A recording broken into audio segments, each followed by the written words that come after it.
स्वागत। आज हम पंचतंत्र की एक बेहद मशहूर कहानी बंदर और मगरमच्छ पर थोड़ी गहराई से बात करेंगे। हाँ, ये कहानी तो लगभग सबने सुनी होगी। बिल्कुल, हमारे पास इस कहानी के कुछ अंश हैं और हम देखेंगे कि दोस्ती, धोखा और हाँ, समझदारी के बारे में ये सदियों पुरानी कहानी आज भी क्या सिखाती है। सही कहा। ये कहानी ना ऊपर से देखने में बड़ी सीधी लगती है, पर इसके किरदारों और उनके बर्ताव में कई परतें हैं। कहाँ से शुरू होती है ये कहानी? एक जंगल है, नदी। हाँ, एक नदी किनारे जामुन का पेड़, वहां रहता था चिंटू, वो समझदार बंदर। और नदी में रहता था भोलू, मगरमच्छ। और इनकी दोस्ती, उसकी शुरुआत ही बड़ी दिलचस्प है ना। लगता है जैसे दोस्ती की नींव थोड़ी खोखली थी शुरू से ही। हाँ, दोस्ती शुरू हुई जामुन से। भोलू रोज मीठे जामुन खाने आता था और चिंटू पेड़ से तोड़कर देता था। तो ये दोस्ती हुई, पर क्या ये वाकई दिल से थी या सिर्फ एक जरूरत? यही तो सवाल है। और चिंटू वो जैसा पंचतंत्र के पात्र होते हैं ना, थोड़ा चौकन्ना है। हाँ, शक तो करता होगा। बिल्कुल। उसे शायद लगा होगा कि भोलू की दोस्ती में सिर्फ जामुन का स्वार्थ है, फिर भी वो दोस्ती निभाता है। और बदले में भोलू उसे नदी की सैर कराता था। हाँ, तो एक तरह का लेन देन सा लगता है ये, दोस्ती कम सौदा ज्यादा। और फिर कहानी में असली मोड़ आता है जब भोलू की पत्नी गंगा की एंट्री होती है। हाँ, उसे भी जामुन तो पसंद आते हैं, लेकिन फिर उसकी एक अजीब सी इच्छा सामने आती है, चिंटू का दिल खाने की। यहाँ लालच का एक बिल्कुल अलग ही रूप दिखता है। बिल्कुल। और ये वो पॉइंट है जहां भोलू का किरदार थोड़ा और पेचीदा हो जाता है। कैसे? वो देखिए, एकदम से मान नहीं जाता।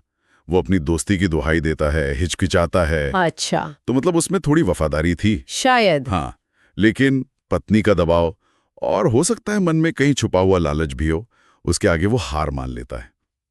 ये सिर्फ विलन वाली बात नहीं, थोड़ी कमजोरी भी दिखाता है। ये बात तो सही है। हम अक्सर भोलू को सिर्फ धोखेबाज समझ लेते हैं, उसकी अंदरूनी कश्मकश पर ध्यान नहीं देते। खैर, वो फिर चिंटू को ले जाता है, बहाना बनाता है कि पत्नी से मिलवाएगा। और नदी के बीच में जाकर हाँ, सच बता देता है। अब यहाँ चिंटू की समझदारी की परीक्षा होती है। और वो इस परीक्षा में पास होता है। हाँ, अपनी सूझबूझ से। उसे जैसे ही पता चलता है ना कि जान खतरे में है, वो घबराता नहीं है, हाथ पैर नहीं मारता, शांत रहता है। हाँ, दिमाग ठंडा रखता है। ये पंचतंत्र की कहानियों का एक खास संदेश है।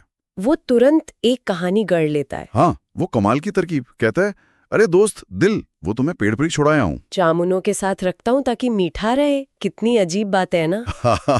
अविश्वसनीय, पर बुलू मान जाता है। शायद अपनी योजना के जोश में या चिंटू के आत्मविश्वास को देखकर यकीन कर लेता है। ये दिखाता है कि कैसे तेज दिमाग वाला इंसान दूसरे की कमजोरी या लालच का फायदा उठा सकता है। बिल्कुल। भोलू उसे वापस किनारे लाता है और चिंटू फुर्ती से पेड़ पर। जान बच गई। और फिर वो जो कहता है भोलू से, वो उस रिश्ते का अंत तय कर देता है। एग्जैक्टली। जाओ भोलो, तुम्हारी दोस्ती और तुम्हारा इरादा दोनों समझ गया। साफ बात।